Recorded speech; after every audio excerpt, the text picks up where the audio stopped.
que nem sempre nós temos tido tempo, nem sempre nós temos tido oportunidade, nem sempre nós temos tido disposição para enfrentar.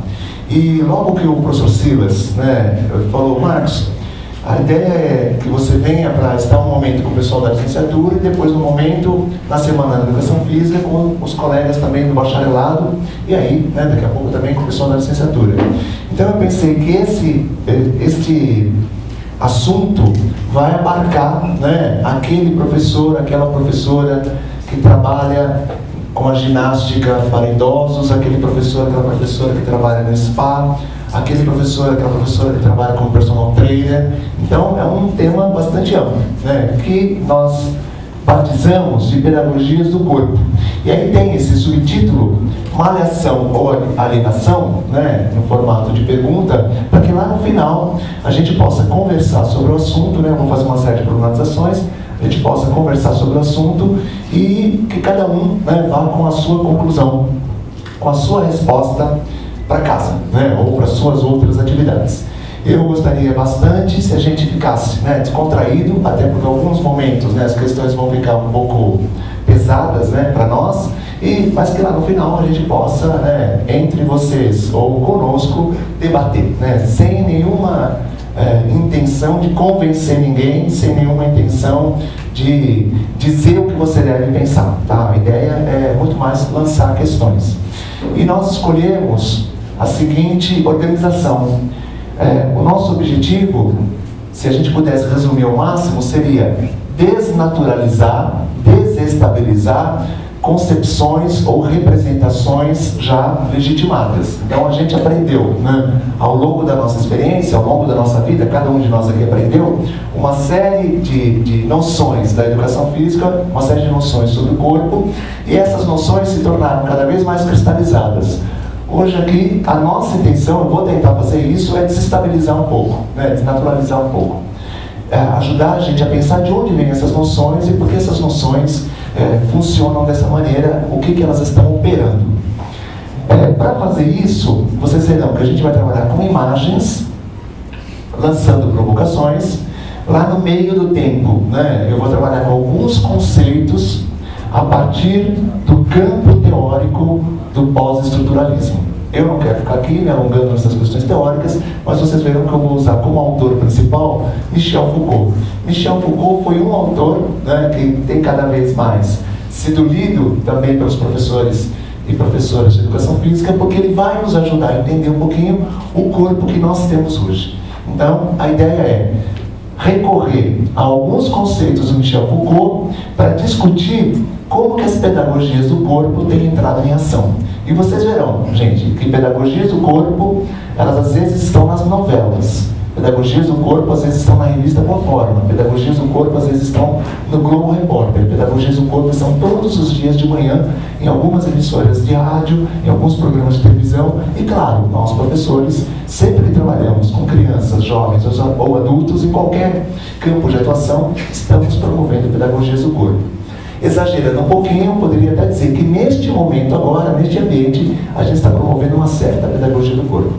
Basta você lembrar que se você tivesse 3 anos, por mais interessante que fosse a minha fala, por mais interessante que fosse o filme que eu pudesse apresentar, se você tivesse 3 anos, eu não prenderia você aí por 10 minutos.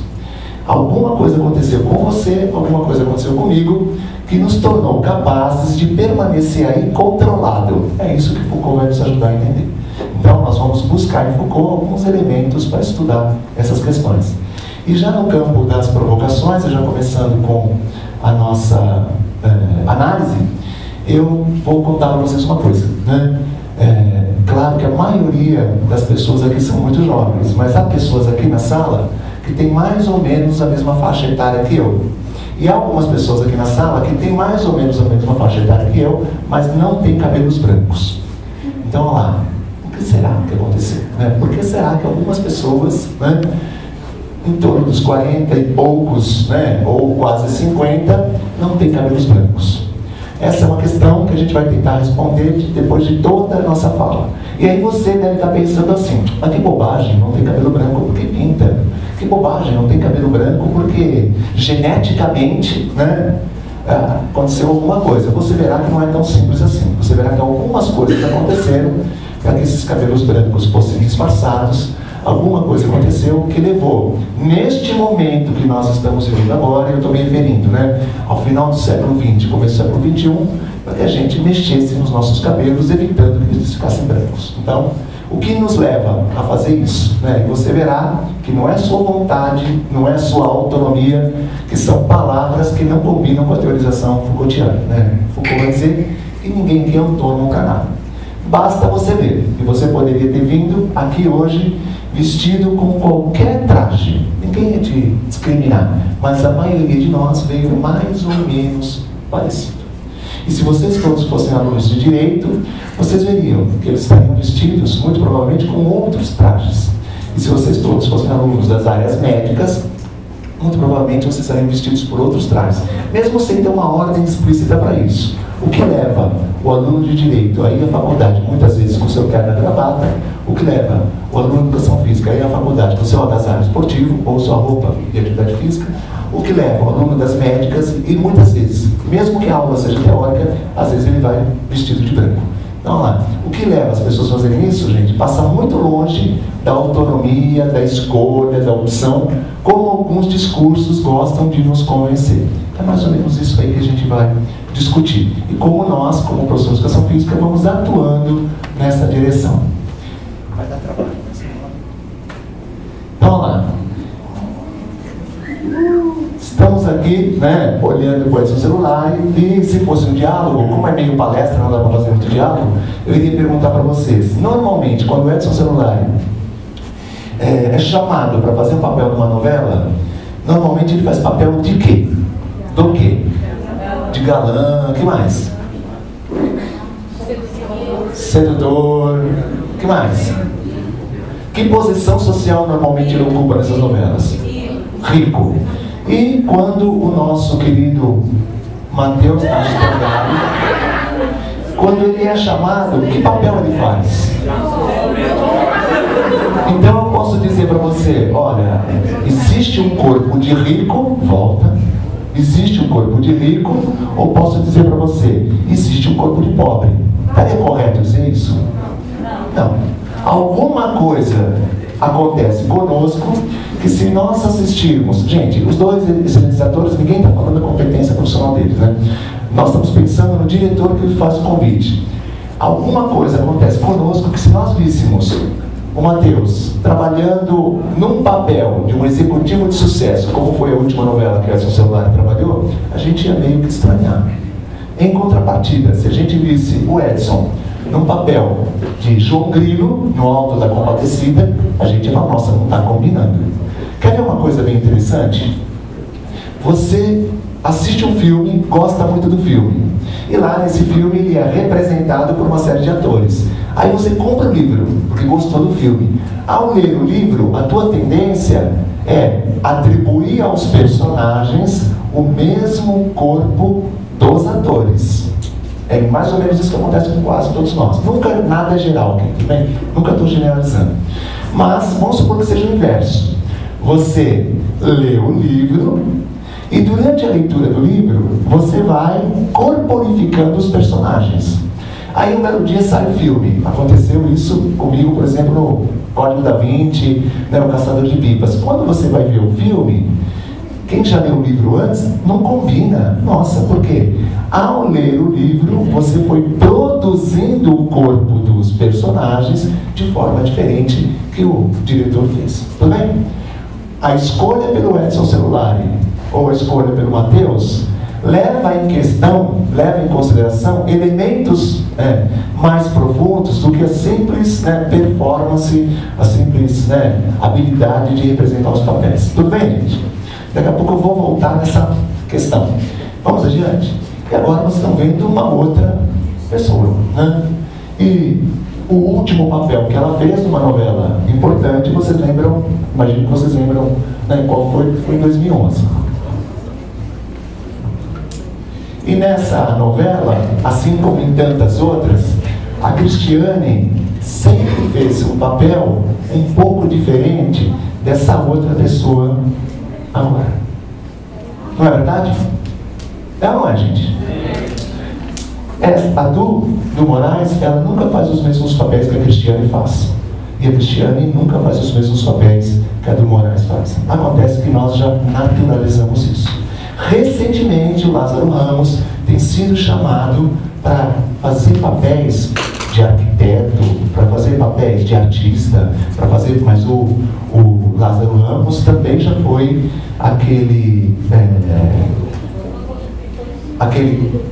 aquele homossexual famoso do Rio de Janeiro, e agora eu Madame Satã, né? Lembra disso? Né? Quando ele fez aquele papel. Então, olha lá, engraçado, né? Se na provocação com o Edson Celulari, com o Matheus Nastegari, a gente estava dizendo para vocês que o corpo tem um certo marcador, na provocação agora com a do Moraes e com a Cristiane Torlone, eu vou dizer para vocês que o corpo tem um outro marcador. Então, o que nós estamos mobilizando quando escolhemos essa pessoa é um pouco diferente daquilo que nós estamos mobilizando quando escolhemos o Matheus ou quando escolhemos o Edson Celulari. Tudo bem? A questão é que nós naturalizamos isso, nós aprendemos a ver esta pessoa num certo papel e nós, né, não estranhamos, né, quando ela faz isso, quando ela sempre faz isso. Vamos dar mais um passinho? Foi o máximo que a gente conseguiu, né? Porque não foi só eu que captei as imagens, assim também me ajudou. Alguém consegue identificar aquela pessoa que está lá no meio? De camiseta? Olhe bem para ele. Hein? Alguém identifica? Eu garanto que todo mundo nessa sala conhece essa pessoa. Alguém identifica essa pessoa? Nesta época, esta pessoa era estudante de educação física. Nesta época, essa pessoa era um estudante de educação física nos anos 80, onde metade do curso era atleta e a outra metade fazia a academia de ginástica, que nos anos 80 era uma prática em ascensão. Até os anos 80, nós tínhamos academias só de homens, halterofilismo e lutas, e academias só de mulheres, que eram as danças e as ginásticas. A partir de 85, graças a pessoas que estão vivas ainda hoje, nós temos uma reconfiguração. Algumas academias começam a tratar o assunto de outra maneira, nós temos uma explosão das ginásticas, e a história você já sabe. Então lá, mas ele era esta pessoa aqui. Gente, e vocês acham que a aeróbica do Senhor vem de onde? Né? Erguei as mãos e dai glória a Deus. O Padre Marcelo é professor de educação física de formação. Então lá, gente, se no Edson Celulari e no Matheus a gente tinha uma certa marcação sobre o corpo, na Cristiane Torlone e na do Moraes nós temos uma outra marcação sobre o corpo. No caso do Padre Marcelo, nós temos uma terceira marcação sobre o corpo. Então, olha lá, surpresa, né? Quando eu olho para você, quando você olha para mim, vocês e eu olhamos uns para os outros e mobilizamos essas representações. Esses sinais que estão no meu corpo comunicam alguma coisa. Se o meu corpo, né, tem certas marcas, como o cabelo branco, ele vai comunicar alguma coisa para você. Se o seu corpo tem mais massa muscular ou menos massa muscular, ele vai comunicar alguma coisa para mim. Só que essas marcas não foram vocês que colocaram nos corpos de vocês, nem fui eu que coloquei no meu corpo. Essas marcas foram estabelecidas pela cultura.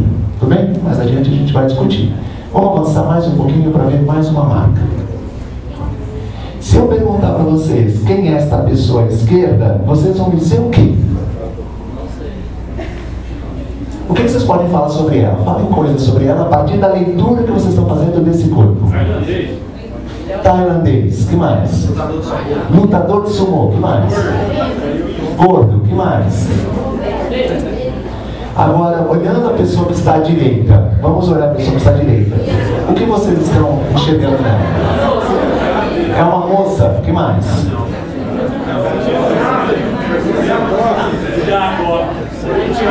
Então, olha lá, gente. Pessoal, tanto a pessoa da esquerda quanto a pessoa da direita possuem sinais no seu corpo, que a partir de agora, já falei várias vezes palavras sinais, vou usar o termo correto, que são signos. Na nossa cultura, nós recentemente aprendemos que isto é obesidade, recentemente aprendemos um certo discurso sobre obesidade, aquela vestimenta lá vai nos fazer pensar que pode ser um havaiano. aquele tom de pele, aquele rosto, vai nos fazer pensar que essa pessoa está brava. Sobre a pessoa da direita, quando ela está usando aquela necessaire, quando ela está usando aquela camiseta daquele jeito, aquela flor, a gente vai aprender que ela é de uma determinada maneira, que ela significa alguma coisa nessa nossa cultura. Mas eu vou apresentar para você o que nesse grupo social onde eles vivem se chama Mahu. Quem são os Mahus? Os Mahus são habitantes da Polinésia, especificamente da ilha de Bora Bora, e que, se ele for o segundo filho de um casamento em que o primeiro filho é homem, ele nascer biologicamente como homem, nascer com pênis, ele vai ser educado pelo grupo social como mulher. Ele vai ter um nome de mulher, ele vai exercer funções femininas, ele vai ser tratado como mulher. Mais uma questão dessa imagem. Neste grupo social, as pessoas bem-sucedidas, as pessoas que estão no topo da pirâmide, as pessoas que estão no andar de cima, elas têm esse tamanho de corpo. Então, olha lá, se esta pessoa fosse o segundo filho a nascer numa família que já tinha um homem, o corpo dele seria assim.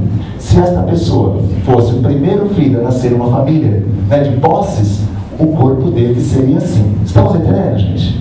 Então, olha lá, há um autor relevante, né, que vai fazer essa análise, um cidadão chamado Josimar da Hora, que eu imagino que vocês já leram em algum momento do curso, e ele vai trazer uma contribuição bem interessante. Vamos esperar as bailarinas sentadas.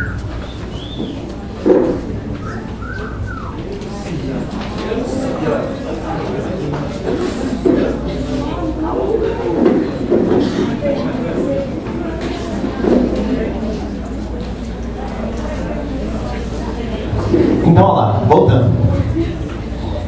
Gente, o que é ser homem e o que é ser mulher vai depender da produção daquele grupo cultural. Num grupo cultural, sociedade pós-industrial, sociedade globalizada, o homem vai exercer certas funções. Numa sociedade da Idade Média, numa sociedade medieval, o homem e a mulher vão exercer outras funções. Então você vai ter uma construção desse corpo numa direção, né, numa determinada sociedade, e vai ter a construção do corpo numa outra direção, numa outra sociedade. Então vamos retomar uma coisa bem interessante aqui dessa imagem. Os termos homossexual e obeso, neste grupo cultural, não existem. Tudo bem? Vou dar um outro exemplo aqui. Alguns de vocês já estão se aproximando de outras experiências, de outras escolas, etc.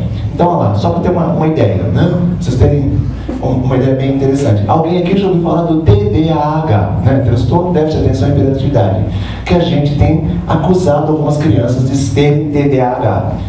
Nós já conhecemos estudos que vão dizer que não existe o TDAH, mas o TDAH é uma produção discursiva. No ano passado, o estado de São Paulo vendeu 1,5 milhão de caixas de Ritalina. Já tem criança com menos de 2 anos sendo medicada porque alguém já disse que ela tem hiperatividade. Tudo bem? Então, olha lá.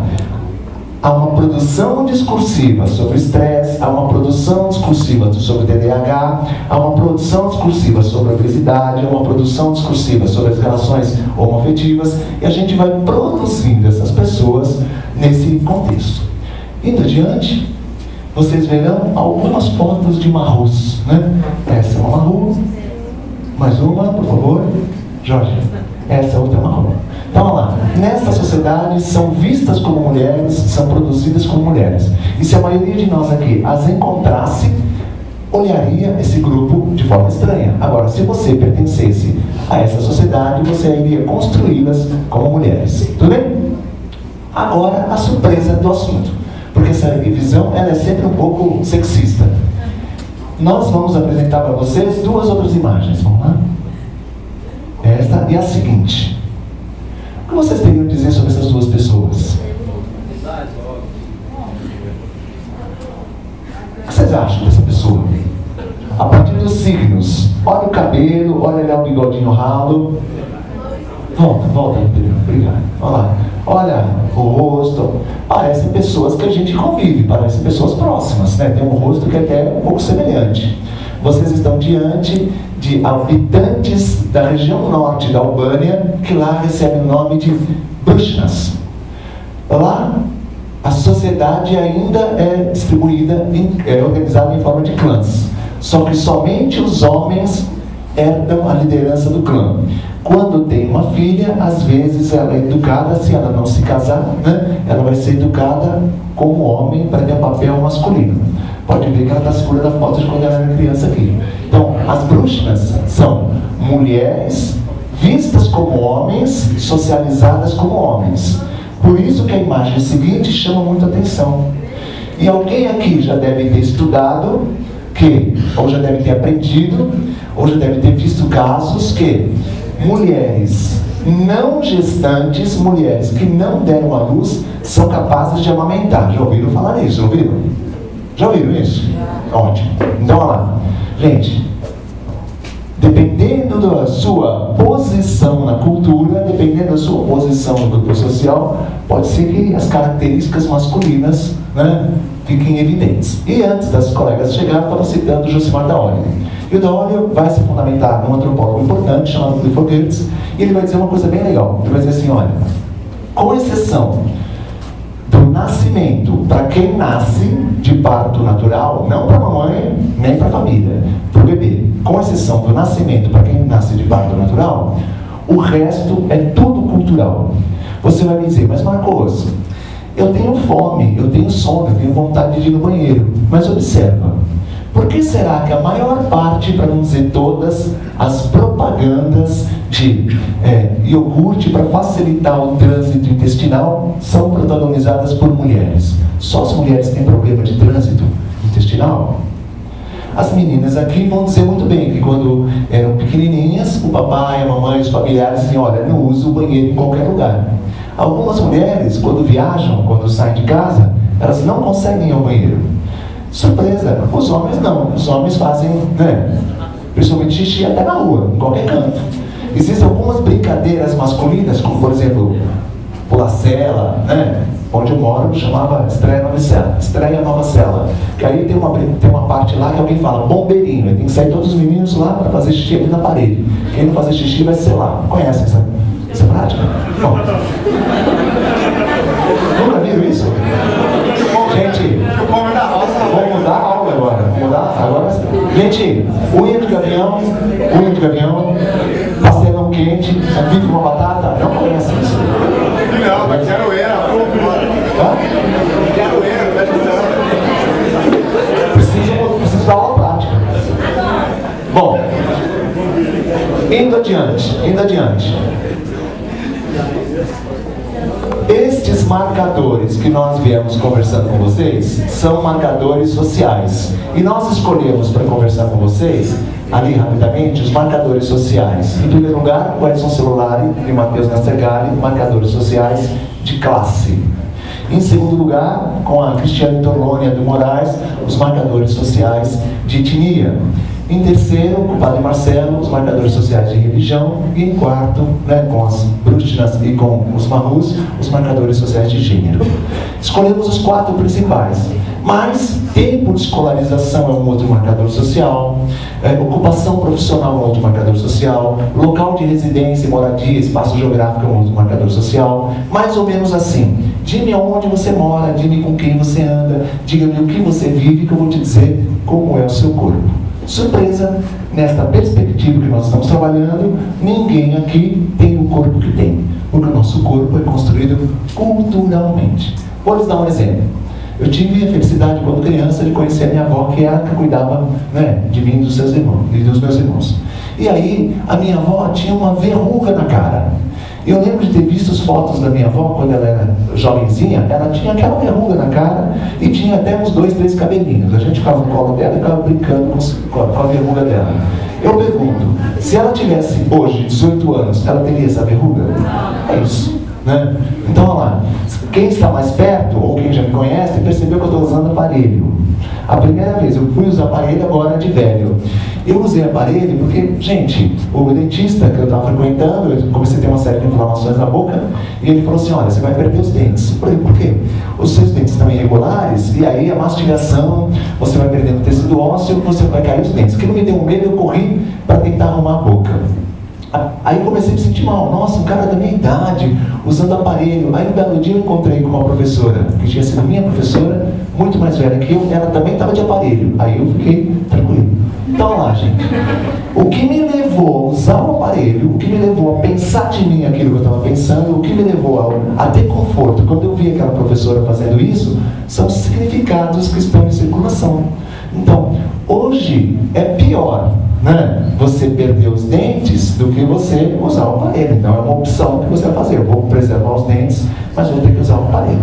Então, o que eu estou falando aqui, gente, é que nem eu, falando o que eu estou falando para vocês, teorizando e analisando essas questões, estou livre disso. Eu também passo por isso.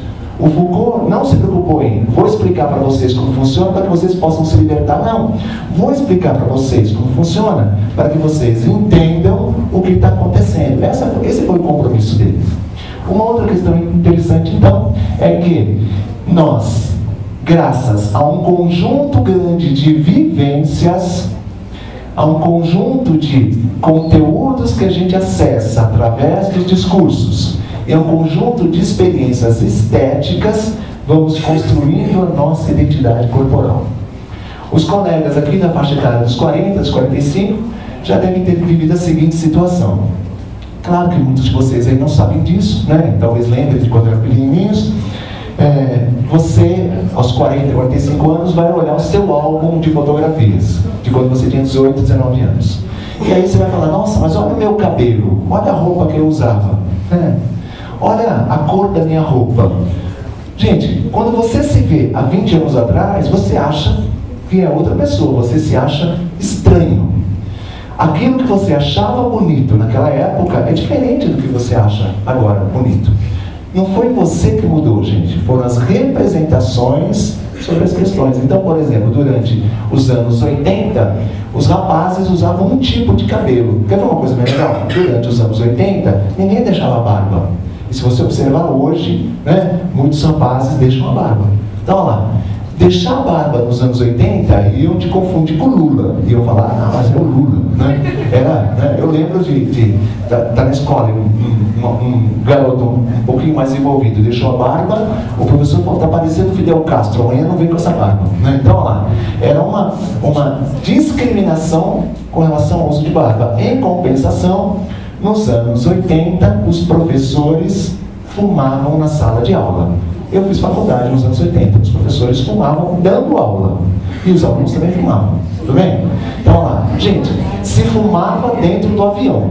A questão é, por que nós deixamos de fumar dentro do avião, nós deixamos de fumar na sala de aula, e fumar passou a ser uma coisa quase que proibida? Se você pega alguma novela, algum filme dos anos 80, pega lá na locadora, ou baixa no YouTube, sei lá, você vai ver que vários personagens fumam. Era chique, né? Era o mundo de Marlboro, era charmoso. Quando você tinha 16, 17 anos, se você não fumasse, você não seria um cara legal, e por aí vai. E hoje a produção sobre esse assunto é outra. Então, se o corpo tem marcas sociais, se o corpo é construção cultural, se a nossa identidade depende de determinados discursos, de determinadas vivências, de determinadas experiências estéticas, é possível dizer que esse conjunto de coisas promove pedagogias do corpo. Quais são as pedagogias do corpo? Aquelas intervenções sobre o seu corpo que fazem seu corpo ir numa certa direção ou ir em outra direção. Então, se eu falo assim para você, olha, flexiona as pernas antes de pegar uma caixa que é muito pesada, esse é um tipo de pedagogia do corpo. Deixa eu dizer para vocês uma aula de ginástica. Encaixa o quadril, essa é uma outra pedagogia do corpo. Agora, se você está assistindo Globo Repórter e o tema lá é saúde ou envelhecimento, aquela fala que eles estão dizendo lá, aquele conteúdo que eles estão colocando em circulação, isso também é pedagogia do corpo. Isso também vai constituindo o corpo de uma certa maneira. Tudo bem, gente? Então, ao ver as propagandas, ao ouvir as explicações, ao assistir às aulas na faculdade, ao ler certos livros, você está se submetendo a um certo discurso que, por sua vez, contém informações, explicações, conceitos que vão dizendo para você como você deve fazer com o corpo dos outros, ou vão dizendo para você como você deve fazer com o seu próprio corpo. E agora, o caso que eu vou contar aconteceu comigo e deve ter acontecido com muita gente aqui. Eu já era praticante de atividade física antes de entrar na faculdade. Quando eu entrei na faculdade, comecei a assistir aulas com professores como eu tive, que nem o Marcos, né, de fisiologia, com os professores de biomecânica, com os professores de biologia, eu comecei a aprender coisas sobre atividade física. Sabe qual foi a primeira coisa que aconteceu? Eu mudei a minha própria atividade física. Então eu fazia treinos de uma determinada maneira, ao aprender certas teorias, ao aprender certos conhecimentos, principalmente na cadeira de treinamento esportivo, eu mudei o meu jeito de treinar. Então lá, um conjunto de conhecimentos exerceu sobre mim uma mudança. Entenderam isso, gente? E alguns sites ou aplicativos, dos celulares aí, vão ter lá a conta, a fórmula do IMC. Existem alguns aplicativos, para os smartphones, que são aplicativos sobre nutrição, ou sobre atividade física, ou sobre programa de treinamento. As pessoas que têm esses aplicativos nos seus aparelhos, elas também estão submetidas a um certo discurso sobre o corpo, uma certa pedagogia do corpo. Gente, pedagogia do corpo é uma coisa muito ampla. Eu estou dando ênfase na questão da atividade física, mas não é só isso. Vamos voltar? Quando as crianças pequenininhas, na escola, se na escola tem uma sala de leitura, tem uma biblioteca, a professora entra com eles na biblioteca e diz assim, olha, aqui é lugar de fazer silêncio. Cada vez que uma criança fala um pouco mais alto, ela fala, lugar de leitura. Gente, essa também é uma pedagogia do corpo.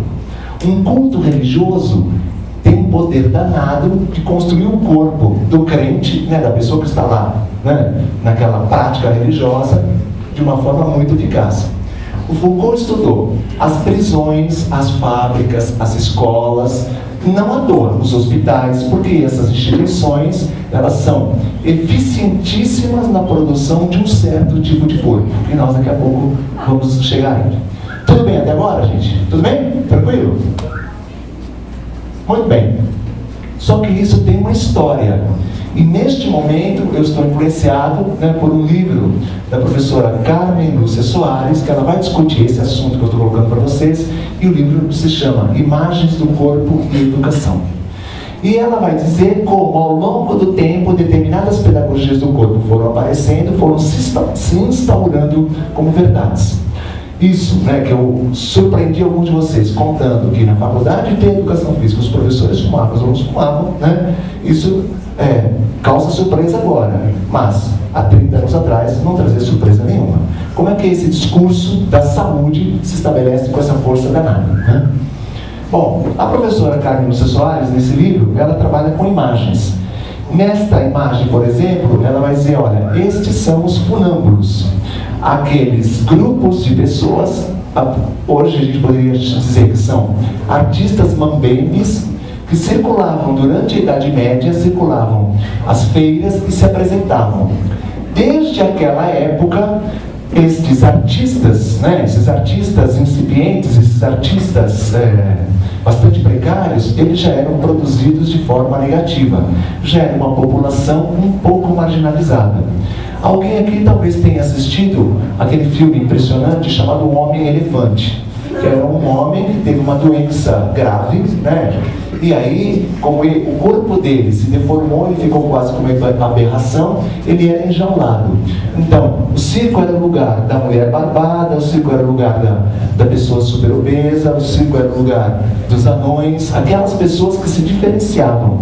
Os funâmbulos eram os que sabiam malabarismo, eram os que sabiam contorcionismo, os que faziam, os que tinham práticas virtuosas com o próprio corpo e se apresentavam, eram produzidos de forma negativa, eram vistos de forma negativa pelo restante das pessoas. Uma outra coisa interessante que vai acontecer na Idade Média, também, estamos na Idade Média, esse quadro é muito famoso, de Peter Bruegel, se chama Os Jogos Infantis, e há vários estudos sobre esse quadro que vão dizer que ele está representando as práticas comuns na Idade Média, onde o lúdico, a brincadeira, ocupava uma parte importante da nossa rotina. Então, ao contrário do que nós vemos hoje, como a brincadeira quase que exclusiva das crianças, durante a Idade Média, a brincadeira era uma prática dos adultos. Os nossos ancestrais, plantavam Enquanto a colheita não acontecia, enquanto crescia, a gente cuidava dos animais, lembrando, né, quase todo mundo vivia na zona rural, cuidava dos animais e a gente se encontrava todos os dias para fazer práticas lúdicas. Uma delas é esta aqui. Perdão. Bom, eu mudei ali, não deveria ter mudado. Uma delas é esta aqui. Aqui você vai dizer, nossa, mas eles estão aqui cavalgando no barril. Alguém aqui já brincou de bambolê? Sim, imagino que algumas moças aqui possam ter brincado de bambolê. Alguém aqui já brincou de uma brincadeira que é assim, você coloca um pneu de carrinho de feira sem a parte plástica para andar e vai com o ferro guiando. Já brincaram essa brincadeira quando eram crianças? Então lá, essas duas brincadeiras têm como origem os aros que rodeiam o barril. Se você já brincou de amarelinha em alguma vez na sua vida, saiba que a amarelinha era, durante a durante a Antiguidade, a amarelinha era uma prática realizada pelos soldados romanos, durante os calçamentos das estradas de Roma. Se você já jogou queimada, principalmente na escola, a queimada era uma atividade cultural na Idade Média em comemoração a uma vitória numa certa guerra. Se você já empilhou pipa, na China antiga, pipa era um instrumento bélico. Então, olha lá, gente. Essas práticas que nós temos hoje como brincadeiras, aqui aparecem em 85, né? Com 250 personagens. Essas práticas que aparecem como brincadeiras, elas, em outros momentos, elas tinham espírito lúdico ou não, mas elas eram realizadas por toda a população. O brinquedo, brincar de cavalinho ou brincar de boneco, também era uma prática adulta.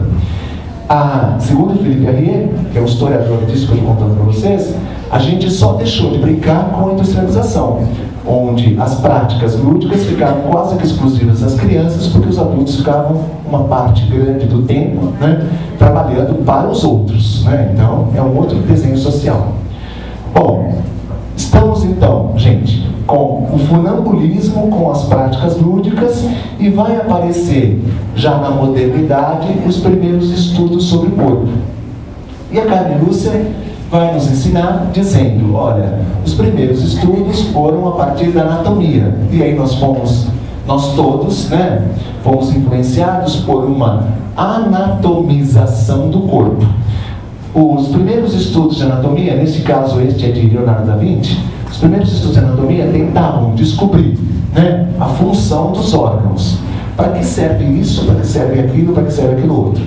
Talvez você já tenha lido, ou estudado, ou visto documentários que durante essa época se faziam, né, implantes, transfusões. Nós desconhecíamos a contaminação, nós desconhecíamos os micro-organismos, nós desconhecíamos um monte de coisa. Então as pessoas morriam aos borbotões. Aquelas pessoas daquela época, quase todos os barbeiros, pensavam... Vamos chegando?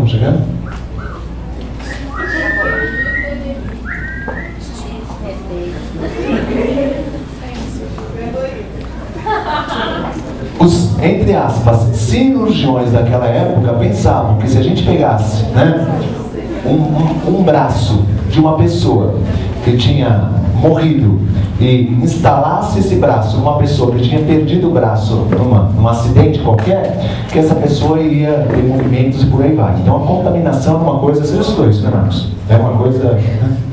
Muito bem. Descobrir que nós temos fator RH e tipo sanguíneo, isso é uma descoberta do século XVII. Então, para você ver como a gente demorou para certas coisas, né? Bom, vamos juntar? Nós tínhamos o funambulismo, nós tínhamos o lúdico, nós tínhamos os estudos de anatomia e temos lá no século XVIII, final do século XVIII, começo do século XIX, nós temos a invenção da fotografia. Gente, esses 4 elementos que a gente acabou de descrever foram fundamentais na primeira sistematização das pedagogias do corpo, onde todo mundo aqui nessa sala, sem exceção nenhuma, agora sim estou generalizando, todo mundo já foi submetido alguma vez na vida. Todo mundo aqui nessa sala, em alguma vez na vida, já foi submetido a esta pedagogia do corpo. Este também é uma foto extraída do livro da Carmen Lúcia Soares, porque é uma representação do famoso ginásio de Joinville-le-Pont, né, que foi criado por Francisco Moraes. Se vocês lembrarem do cavalo da ginástica, ou se vocês lembrarem do Plinto, que usaram muitas vezes nas escolas ou nas aulas de ginástica da faculdade, vocês verão aqui o ancestral dele aqui. Francisco Amorós foi uma das pessoas que sistematizou o método ginástico. Nós tivemos Gutsmuts, nós tivemos Delenny, nós tivemos vários outros que sistematizaram. O que era, em síntese, o método ginástico? Era a proposição de atividades físicas de forma sistematizada que visava alcançar uma certa construção de corpo. Na sociedade europeia, na passagem do século XIX para o século XX, uma sociedade que vinha se industrializando, vamos lembrar quando é a Revolução Industrial, uma sociedade que vinha se industrializando, uma sociedade que vinha se urbanizando, aquele jeito desprendido, relaxado de ser corporal dos habitantes do campo já não combinava mais. Então, a sociedade vai construir, um certo grupo de pessoas vão construir uma forma de educar esse corpo que ficou conhecida como, vamos lá, ginástica. E aqui você tem uma referência da ginástica. A maioria de nós já viveu uma experiência pedagógica desse tipo. Parte inicial, parte principal e parte final. Na parte inicial, a entrada em calor. Na parte principal, a lição propriamente dita. Na parte final, a volta calma. O que surpreende é que as aulas de dança do ventre, ou que as aulas de capoeira sejam feitas dessa forma, porque tanto a dança do ventre quanto a capoeira são mais antigas que esse método, mas esse método influenciou até essas atividades. Tudo bem, gente? Tudo bem? Então, lá, os métodos ginásticos, eles influenciaram muito. Mas isso aconteceu na Europa continental, e isso aconteceu, vamos dizer assim, no mundo ocidental com muita força até a Segunda Guerra Mundial. Após a Segunda Guerra Mundial, uma outra prática corporal, um outro modelo de educação corporal, uma outra pedagogia do corpo, que tinha sido inventada na Inglaterra, nas escolas públicas inglesas, que naquele momento atendiam exclusivamente os filhos da elite, e eram rapazes que precisavam de rédea curta, eram rapazes que precisavam incutir o comportamento nobre. Os ingleses inventaram uma outra pedagogia corporal eficientíssima, que é esta aqui. Então, esta é uma representação de uma prática esportiva num desses colégios da elite inglesa. Se vocês forem a São Paulo, vocês visitarão, eu espero, visitarão o Museu do Futebol, e lá você vai ver que lá tem o tamanho da trave de futebol, né? Aí você vai ler lá que é exatamente o mesmo tamanho da porta de uma dessas escolas da elite inglesa que foi, que participou daquela reunião em Glasgow que fechou as regras do futebol. Se você ficar lá mais um tempinho, você também vai ter a chance de descobrir que as escolas inglesas tinham, as salas de aula inglesas tinham 10 alunos e um bedel. Adivinha quem é o gol? O bedel. Então, olha lá, você vai demorar um tempinho e vai passear por lá e vai aprender também que, durante muito tempo, o futebol não teve números na camisa. Não tinha cartão amarelo, não tinha cartão vermelho. Durante muito tempo, o árbitro ficava do lado de fora do jogo. E a contenda, se houvesse qualquer dúvida, os dois cavalheiros que estavam em dúvida se teve uma entrada mais pesada ou não, eles iam até o árbitro e conversavam com o árbitro. Durante algum tempo, se um atleta fizesse um machucado no outro ou impedisse o outro muito próximo ao gol, o goleiro, durante a cobrança da penalidade máxima, ficava encostado na trave, que era para deixar que o adversário fizesse o gol. Alguém aqui já ouviu falar em fair play? Fair play não é isso que eles fazem não, viu gente? De, machucou, aí solta a bola, devolve, recua a bola lá para o goleiro. Isso não é fair play. Fair play é um outro conceito que estava embutido na prática esportiva. Porque a prática esportiva, no seu surgimento e durante muito tempo, ela foi exclusiva para os jovens da elite.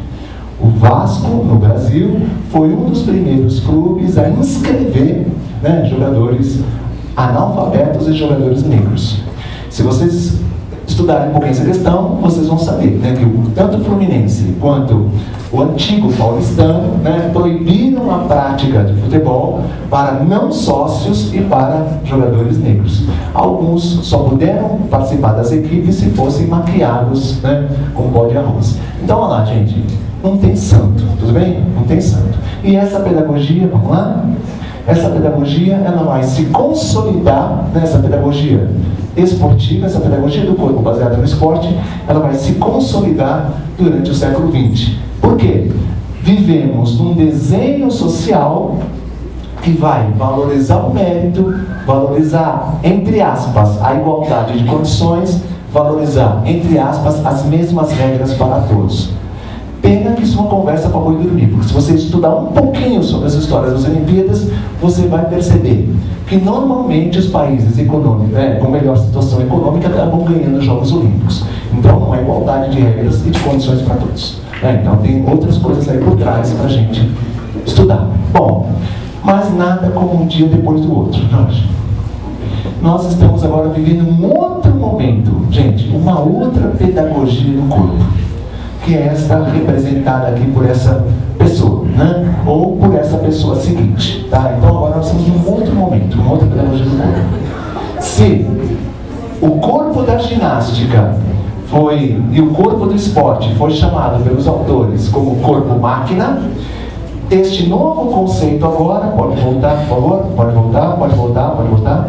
Este novo conceito agora é o corpo desejante, tanto o primeiro quanto o segundo. Vejam bem, vários estudos mostram que a mulher brasileira, vocês, gastam em média 30% do que ganham, 30% dos seus salários, dos seus vencimentos, em produtos de beleza. Quem aqui é casado e olha de vez em quando o boleto lá do cartão de crédito da esposa, sabe muito bem o que aparece nas rubricas, né? Então, lá, gente, a mulher brasileira, em média, e por favor, gente, não pensem, tá? Vamos acabar com os sonhos, né? Não pensem que isso é coisa recente. A primeira descrição documentada sobre o corpo da mulher brasileira é de Pero Vaz de Caminha, naquela famosa carta a El Rei. E lá há um trecho que ele vai descrever o corpo das índias. E sabe o que ele vai escrever lá? Que as índias eram depiladas. Então, no século XVI, quando os portugueses chegaram aqui, as índias brasileiras já depilavam as suas partes, segundo ele escreveu lá, as suas vergonhas. Então, vejam bem, não à toa, a depilação brasileira é mundialmente famosa. Você anda em alguns países da Europa e tem placa lá, depilação método brasileiro, porque a depilação brasileira é algo, né, prezado em outros lugares. Tudo bem? Para a gente não pensar que isso é coisa de agora, as pessoas inventaram, não é disso. Bom, o corpo desejante ele é bem engraçado, porque o corpo desejante faz você perseguir isso. Faz você acreditar que se você tiver esse corpo, você vai arrumar um emprego melhor, você vai arrumar um namorado melhor ou uma namorada melhor, você vai arrumar uma melhor posição social, você vai ser feliz. Gente, observa como muitos programas que vocês assistem sobre estética vinculam a ideia de uma certa estética à felicidade. Vinculam a ideia de uma certa estética à autoestima, à elevação de autoestima. Cuidado que essa é uma armadilha bem perigosa. Essa é uma grande pedagogia do corpo. Então, voltando, já tivemos uma preocupação com a ginástica, já tivemos uma preocupação com a pedagogia ginástica, a pedagogia esportiva, e agora temos uma preocupação que alguém vai poder chamar, uma preocupação com a estética, mas camuflada no discurso da saúde. Quando você entrevista as pessoas nas academias, gente, trabalho sério, entrevistar uma grande quantidade de pessoas, conversar com eles, a primeira coisa que eles falam é saúde, né? Eu estou aqui por causa da saúde, etc, etc. Quando você aprofunda a entrevista, que é, né, a pesquisa tem suas manhas também, quando você aprofunda a pesquisa e começa a arrancar das pessoas, elas revelam que a questão principal que as leva lá, que as faz sofrer, etc, é a questão da estética. Vamos lá? A estética hoje é uma das grandes pedagogias sobre o corpo. Vamos lá? Não, avança, Roberto. Obrigado. Avança. E aí chegamos naquela parte mais, né, chatinha que eu tinha dito um pouquinho antes. Então, provocações. Alguém aqui certamente vai se lembrar que na passagem do século XIX para o século XX, o Brasil viveu grandes revoltas, revoluções, como por exemplo a revolta da Armada, né, da Chibata, e o Brasil também viveu a revolta da vacina. Para quem não se lembra, para quem estudou, mas faz algum tempo, também não dá para ficar perguntando para todo mundo, foi um movimento que a população do Rio de Janeiro se revoltou contra a intromissão do Estado no seu corpo.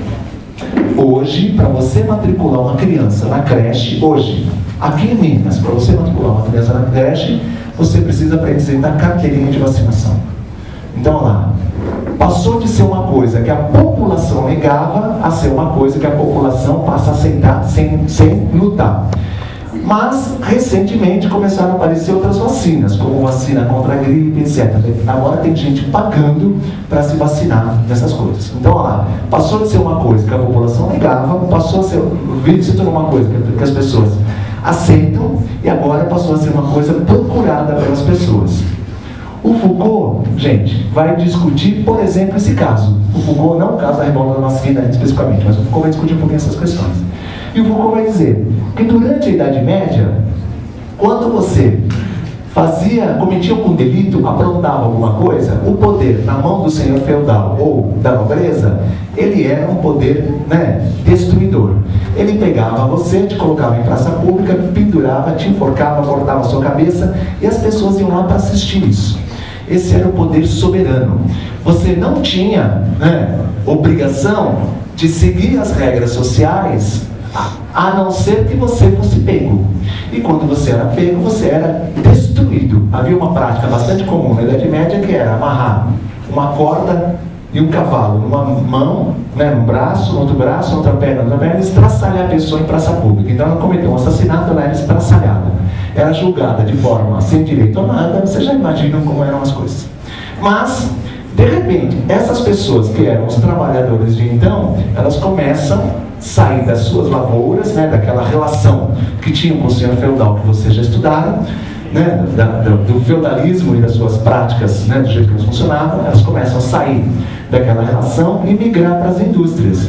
E aí, amigo, na indústria, a elite não pode destruir o seu corpo, porque se a elite destruir o seu corpo, está destruindo o próprio lucro. Concordam? Para quem contrata a sua força de trabalho, o importante é que seu corpo esteja apto, renda bastante por muito tempo, sem pedir licença. Concordam?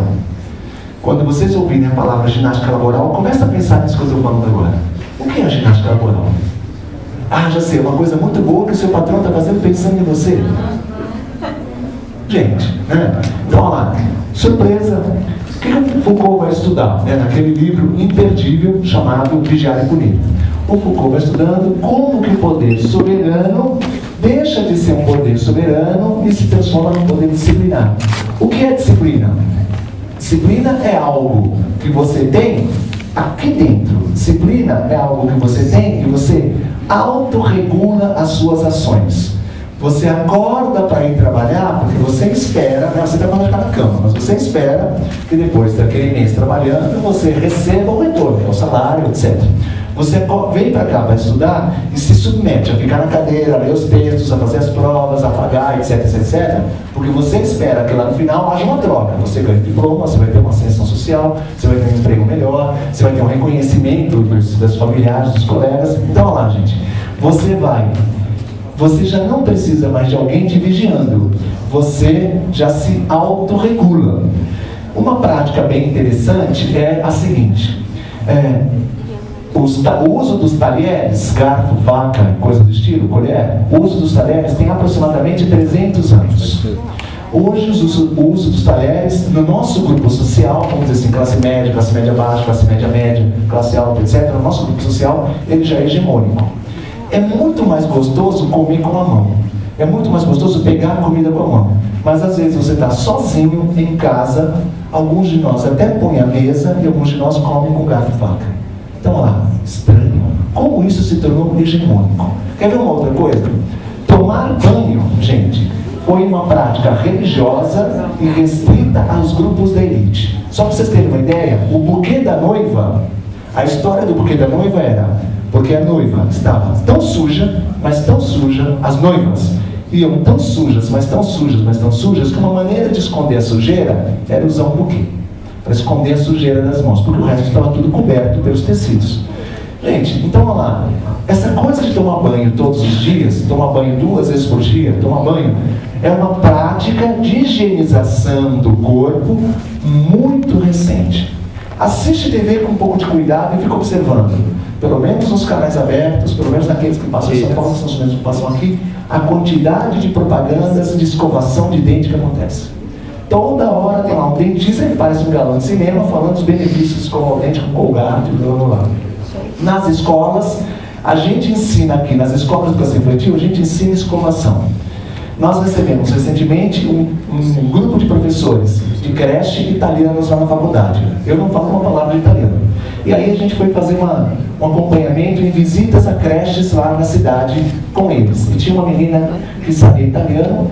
Quando chegamos numa creche, esses professores estavam fotografando toalha de criança. Quem já entrou em creche sabe que tem um monte de toalha, um monte de escova de dente. Então, lá, estavam fotografando tudo isso. Aí eu perguntei para essa moça, né, que estava fazendo tradução, pergunta para eles, por que estão fazendo isso? Porque na Itália não tem isso. Aí eu falei, mas na Itália as crianças não ficam o dia inteiro na escola? Ficam. Elas não tomam banho, nem escovam os dentes? Os professores que estavam lá falaram que não. Então, olha lá, nós aqui, gente, temos uma prática de higienização com os corpos que é bastante enfática, né, que é bastante presente, e o Foucault vai chamar isso, pessoal, de biopolítica. O que é a biopolítica? É uma ação do Estado para controle dos corpos, é uma ação do Estado para disciplinamento dos corpos, é uma ação do Estado que se concretiza através do biopoder. Foucault não foi o último que estudou isso, não foi o único que estudou isso. A Minas Real também estudou isso. No Brasil, há um professor interessantíssimo chamado Alex Branco Fraga, lá no Rio Grande do Sul, que ele estuda isso. Ele estuda principalmente essas políticas de ginástica social mais amplas, tipo a Dia da Galera, Dia do Desafio, e vai fazendo uma crítica disso a partir das obras de Foucault. Então, voltando, né, gente? O que será que está por trás quando eu escolho o Edson Celulari e protelo o Matheus Nastergalli? O que está por trás quando eu escolho a Cristiane Torlone e protelo a do Moraes? O que está por trás quando eu olho o Padre Marcelo, né, e eu percebo que o Padre Marcelo tem a sua gestualidade construída a partir da sua vocação, a sua experiência, a sua nova função, que é de sacerdote. O que está por trás quando eu classifico? Isto é corpo de mulher, isto é corpo de homem. Essa flor é coisa de homem. Essa pança é, né, coisa de gente obesa. Gente, o que está por trás são biopolíticas. Vamos lembrar o conceito de Foucault? Poder disciplinar. Elas estão aqui. Elas estão aí na cabeça de vocês. Elas foram disseminadas a partir dos discursos, a partir das vivências, a partir das experiências estéticas, e nós internalizamos essas coisas. Então, olha lá. Não dá para... Mas, Marcos, não é você que está fazendo, você vai fazer diferente? Não, eu não vou fazer diferente. Eu também estou agindo dessa maneira. Eu também estou movido pelas biopolíticas. Eu também faço atividade física. Quando eu vou no self-service, eu tento não abusar. Se eu como mais no almoço, na janta, eu tento equilibrar. Gente, isso é uma forma de regulação do meu próprio corpo que eu aprendi, né, na faculdade, nos cursos que fiz, nas leituras que fiz, e blá, blá, blá, blá. Então, mesmo conhecendo esses assuntos, eu estou à mercê também dessas biopolíticas. Mas tudo isso tem um problema, né?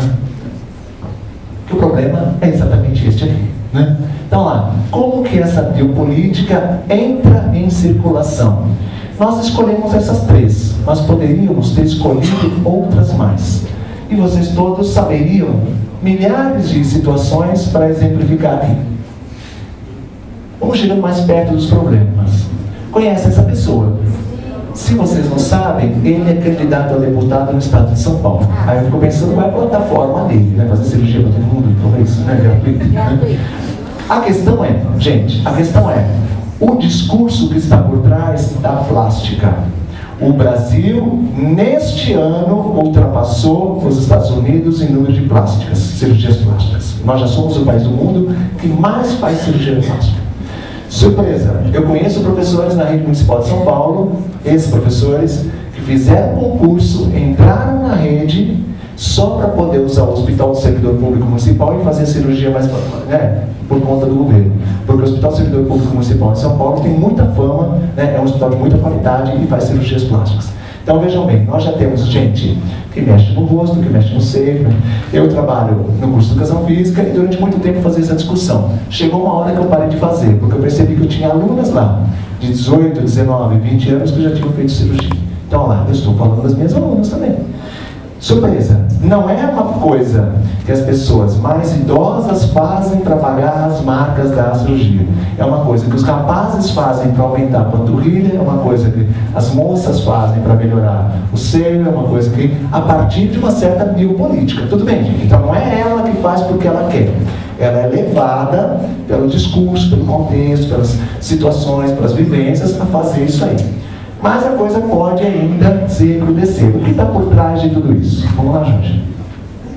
Então lá, se você observar com bastante calma, você vai perceber que cada vez mais são mais presentes os discursos que promovem o rejuvenescimento. De novo, faça um estudo dos bom projeto de TCC. Assiste os Globo Repórter durante um ano e percebam quantos deles estão mostrando lá. Os velhinhos que aos 80 anos têm uma vida ativa, não é? Aí está lá os velhinhos tudo sarado, malhando. Aquela linhaça que, né, não permite oxidação e que garante, né, o rejuvenescimento.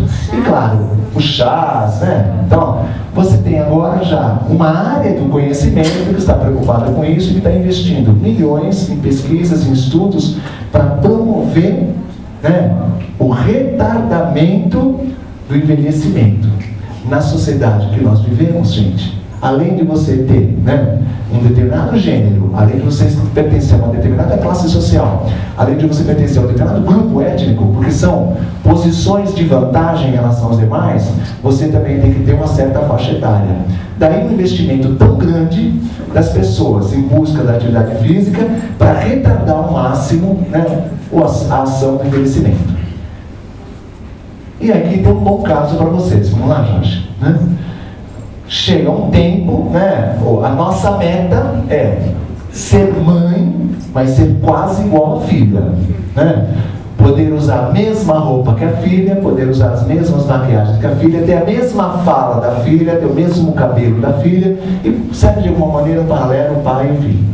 Então lá, há uma piada lá em São Paulo, que não sei se cabe muito bem aqui, mas a gente brinca lá, em São Paulo, sempre que o homem, né, o homem lá, o seu 40ão, 50ão divorcia, ele faz 3 coisas. Ele compra uma bermuda, compra uma moto e entra numa academia, né? Aí quando você vai entrevistar essa pessoa, fala, é que agora eu estou de novo no mercado, né? Então lá, enquanto eu estava casado, ele não precisava se preocupar com essa questão. Quando ele se divorcia, não, Marcos, aí ele vai, né? Aí vai ter que investir na estética. Perceberam, gente? Então, olha lá, que coisa louca, que coisa louca. Eu estou acompanhando, eu estou numa fase da vida onde todos os meus amigos são professores, eu tenho ido em vários casamentos de ex-alunos, né? E aí tem um aluno que ele sempre foi um cara que trabalhou na academia, sarada, etc, etc, e agora ele está noivo, fixou, né? Tá noivo, fixou, e ele parou de malhar. Eu falei, meu, o que aconteceu, Pedro? Que você está aí, né, engordando? Você falou, meu, mas agora eu tenho noivo, agora eu estou garantido. Então, olha lá, que coisa louca, percebeu? Então, olha lá, o ser solteiro te obriga a uma certa regulação corporal, né? Porque, afinal de contas, você precisa... Gente, é uma relação de consumo com as práticas corporais, é uma relação de consumo com a estética, por exemplo, né? E aí, né, explicações para o corpo pós-moderno. Que é esse corpo que nós temos, que é esse corpo que nós somos. Que é um corpo que, pela primeira vez, né, nós estamos vivendo, as gerações anteriores não viveram esse corpo que nós temos, muito menos, né, elas não viveram esse tempo histórico. Esse corpo pós-moderno, a Denise Santana, que escreveu um livro importante, né, um capítulo importante num livro chamado Corpo e História, a Denise Santana vai ter 3 explicações. Primeiro, o corpo é a última fronteira a ser explorada. Nós já chegamos em Marte, nós já descobrimos um monte de coisas, agora nós estamos lá, indo lá para dentro, estudando DNA, fazendo mapeamento genético. Em alguns lugares do mundo você já pode escolher a cor dos olhos do filho.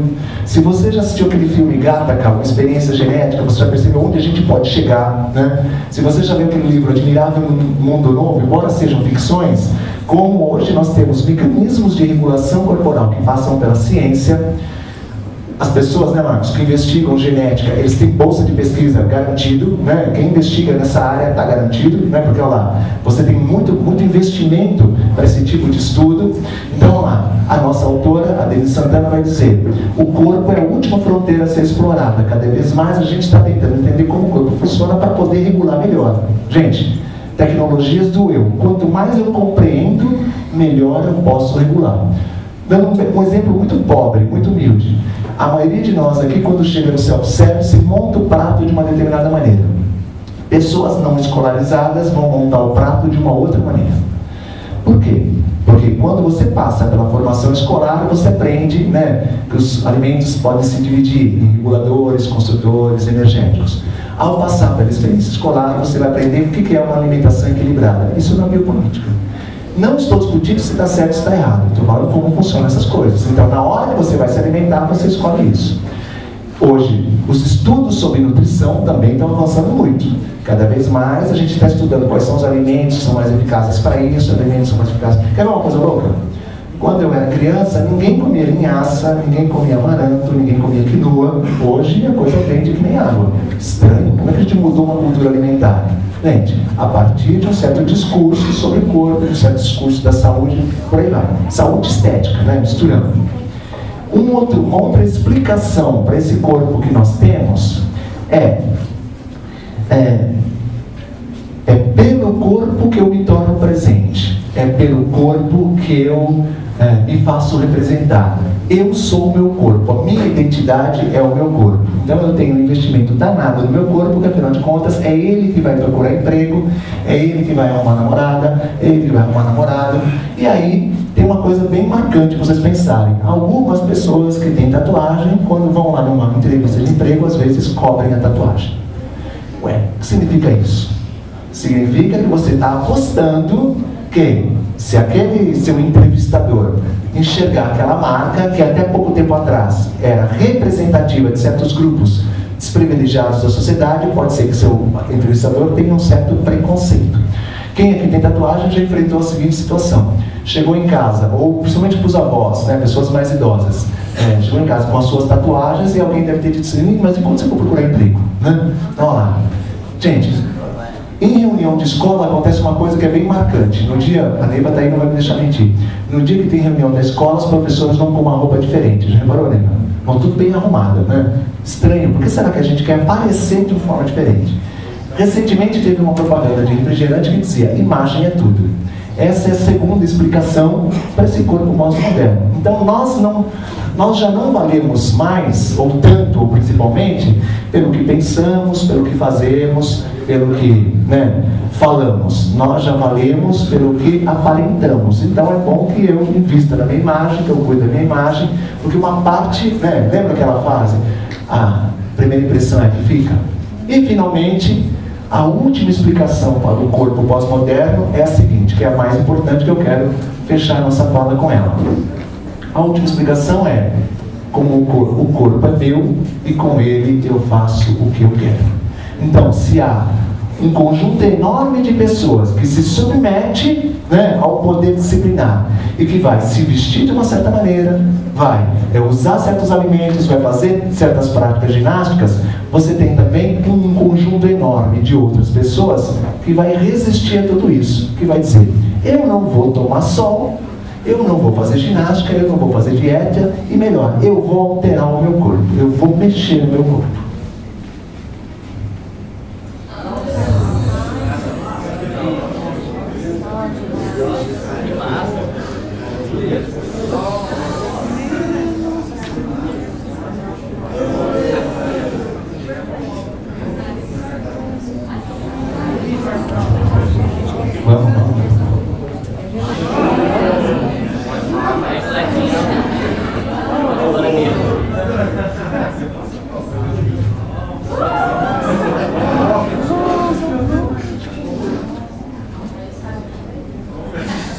Gente, recentemente eu estava discutindo exatamente esse assunto, e aí algumas pessoas começaram a dizer, Marcos, você sabia que tem gente que está colocando alargador aqui na bochecha? Eu falei, nossa, não é possível. Tem gente que coloca alargador na bochecha. Aí eu fui lá no Google Imagens e procurei alargador na bochecha. Vocês têm que ver, gente.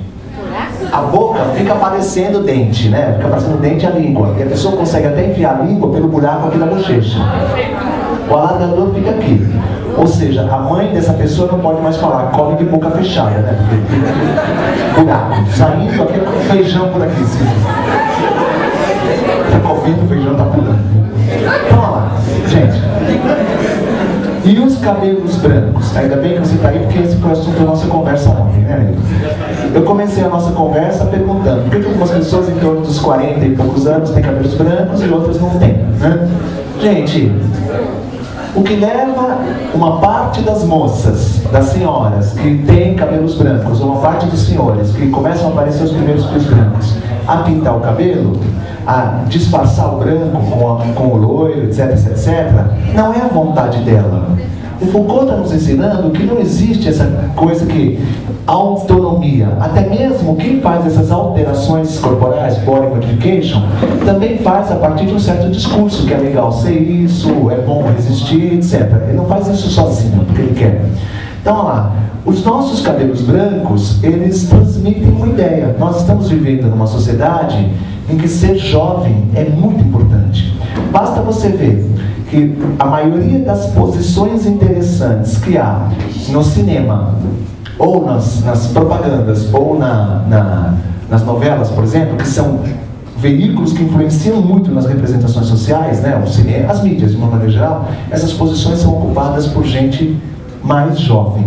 Então, você sabe muito bem que ao acumular sinais que comunicam aos outros que você está envelhecendo, para alguns setores isso pode significar atraso, isso pode significar perda de tempo, né? Ou seja, está parado no tempo, isso pode significar acomodação, e aí a gente vai fazer um investimento danado para disfarçar os cabelos brancos, para disfarçar o abdômen que começa a aparecer, para disfarçar as coisas que começam a ceder por causa da força da gravidade, e a gente vai investir nisso aí. Tudo bem, gente? Então, os cabelos brancos são apenas um sinal. Os cabelos brancos, quem sabe, são o sinal mais evidente das pedagogias do corpo na pós-modernidade. Na pós-modernidade, você vai fazer um investimento danado, mas não porque você quer. Porque a construção discursiva, as representações de circulação vão te levar à adoção de um corpo de uma determinada maneira. As pessoas que investem em ciência, as pessoas da área da educação física, por exemplo, que investem na ciência da atividade física, gente, eles fazem isso com o melhor espírito, com a melhor seriedade, com a melhor coisa. Os professores que estão na educação física na escola e estão ensinando essas coisas para eles, fazem isso imbuídos da melhor intenção. Nós todos estamos movendo pedagogias do corpo. A questão é, nós precisaríamos descobrir uma pedagogia do corpo que abrisse espaço para as pessoas viverem bem com o corpo que elas têm, para que as pessoas possam ser felizes a partir do corpo que elas têm. Então, vou contar para vocês um caso que para mim corta o coração. É uma fala que a minha mãe faz com frequência. Minha mãe tem uma senhora de 70 anos. Eu estou andando na rua, e aí, se a minha mãe vê uma moça de calça de cintura baixa, né? Que agora é quase que a única opção, né? Calça de cintura baixa. E se essa moça tem uma barriga um pouquinho saliente, a minha mãe sempre fala, essa mulher não devia usar esse tipo de calça, olha como ela fica, né? Então, olha lá, gente, por que minha mãe está pensando isso? E por que ela não pode usar essa calça? Claro que ela pode usar essa calça, pode usar a calça que ela quiser. Mas essa moça, ela não deve ouvir isso, né? Somente da minha mãe. Ela deve ouvir isso, né? Outro dia, minha mãe é uma figura bem interessante, né? Assim, que enfrenta esses problemas com ela de vez em quando. No hospital, outro dia, uma moça tinha várias coisas escritas nas costas. Aí minha mãe, andando atrás dela, eu falei assim, nossa, olha lá, parece que está com a Bíblia escrita nas costas. Gente, tá, né? Quando a gente chega numa certa idade, a gente já não tem mais censura, a gente fala um monte de coisas. É isso, tudo bem, gente? Para a gente começar a pensar, aquela atividade que você faz com o seu adulto, né? Com o adulto que é seu aluno, com a criança que é sua aluna, com o jovem que é seu aluno, aquela atividade está vinculando uma certa pedagogia do corpo. Só vamos atentar para a gente não dizer para eles que esse é o único caminho para a felicidade, esse é o único caminho para alegria, esse é o único caminho para o amor. Não é nada disso, né? As pessoas podem ter corpos diferentes, vivemos numa sociedade marcada pela diversidade, não dá para todo mundo ser igual. Então, a gente precisa aprender a viver com essas diferenças. Era isso, muito obrigado, eu gostaria de ouvi-los, conversar com vocês sobre esses temas. É isso. Até logo.